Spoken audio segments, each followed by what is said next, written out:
I believe I'm the right fit for this job because I think that Columbiana County has been overlooked for the past few years. Um, the southern part of our county is in need of desperate help, and I don't think that's being done right now, and it's not being advocated for by our current state rep.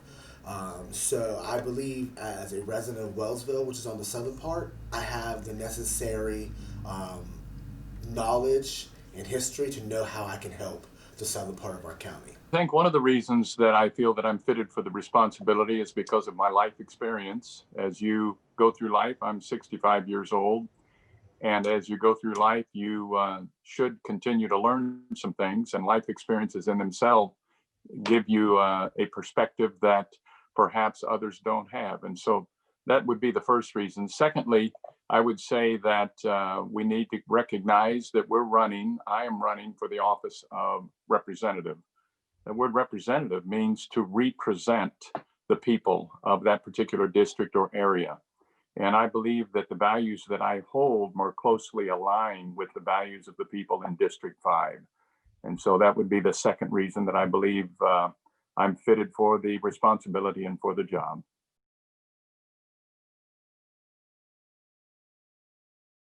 I think it depends upon the year, and I think it depends upon the atmosphere. I think you could answer yes or no to that, quite frankly.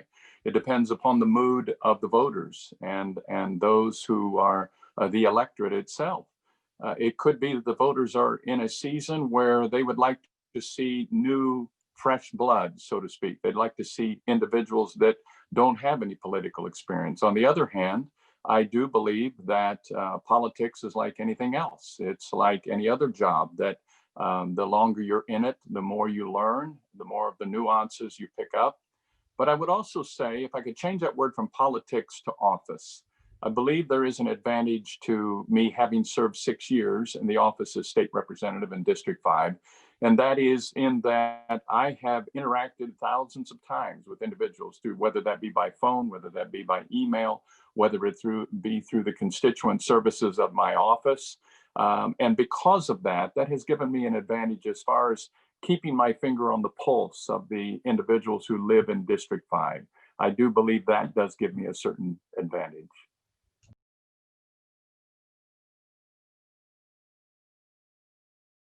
No, I don't think him holding that seat for I believe 3 terms, also him being a little older than me, it's not a disadvantage. I think that we need to capitalize on younger people. It's time that we learn about legacy a little bit and learn that if we keep allowing people to not allow young people to run, we'll never keep progress going.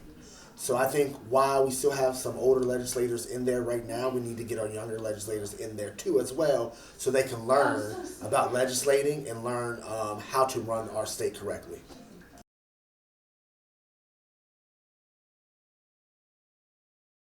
I think the biggest challenges we have as Columbiana County, the fifth district, is jobs, job creation. I think that the southern part of our county is ripe for jobs. The northern part of our county is doing pretty decent right now in jobs, but we're not seeing the job increase in the southern part of our county. I think also the opioid epidemic is something that we need to focus on here in Columbiana County. Just personally, myself, I've known a good 5 to 10 people who have already passed away at a young age because of opioids and drug abuse, and I think it's time that we help them a little bit more.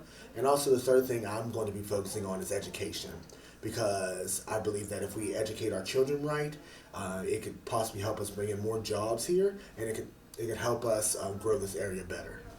That the biggest challenges that we're going to face in District 5 are not unlike the challenges that are across the state that we are facing and we're going to face in the near future. So I think one of the first challenges that we face is helping to reopen Ohio courageously and yet cautiously. And how do we walk that line? And I believe that's one of the large challenges ahead of us in the legislature, ahead of us in state government. But I think it's a necessary decision and it's a necessary step that must be taken. I think, secondly, a large challenge that we are facing is assisting those who are in small business, assisting our citizens to recover from the financial impact of the COVID pandemic. Certainly, we are far from recovering. It has had a tremendous impact both on our state and both in the federal level, and not to mention the impact that it's had in individuals' lives and in just them being able to pay their bills. And so that's a second major challenge. We have a budget that's coming up. Our biannual budget in the state is forthcoming. And this will probably be one of the most challenging budgets that we've faced in at least a quarter of a century. And so that's a huge, huge challenge that's not only going to impact the state, but it's going to impact the people of Columbiana County and every county literally across the state. I think the third thing that comes to mind is that we need to remember that we're battling the opioid epidemic and we're battling drug abuse, and it has not gone away simply because we're battling this thing called COVID-19. In fact, those that I'm in touch with that are helping in this area tell me that there has been a tremendous surge in opioid abuse, in alcohol abuse, in domestic abuse. All of these areas, we're seeing a real surge as people are really facing a difficult time in coping with the challenges that COVID-19 has presented and the challenges even of lockdown.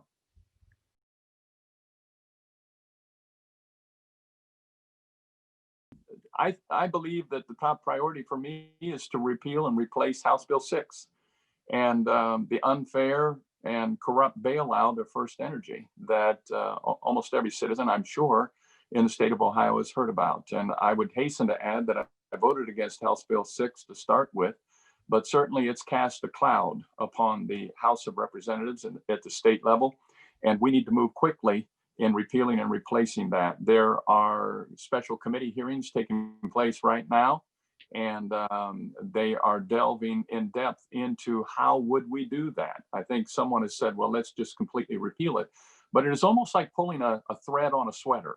When you begin to pull that thread, you then all of a sudden find out there's other things attached to it. But that is certainly high, if not number one on my list. If I'm elected, the first thing I want to do, well, the first thing I want to do is this.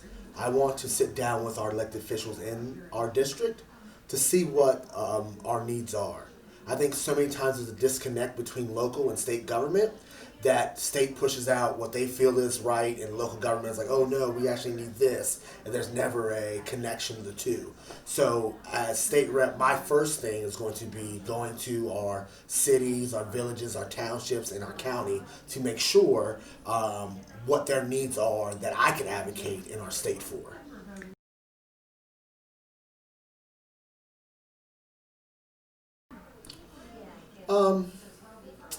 Something about our campaign that's been misinterpreted is this: that we're a grassroots campaign. We have, local people donating, local people volunteering, and local people actually helping us put together platforms and plans. I believe it's the only way a true politician, somebody can run a race and win actually, is by getting the local people involved. So I've heard a lot of things about how we are funded by national groups and things like that. It's not happening here. The 5th District is pushing this campaign forward, and so I really thank them for that.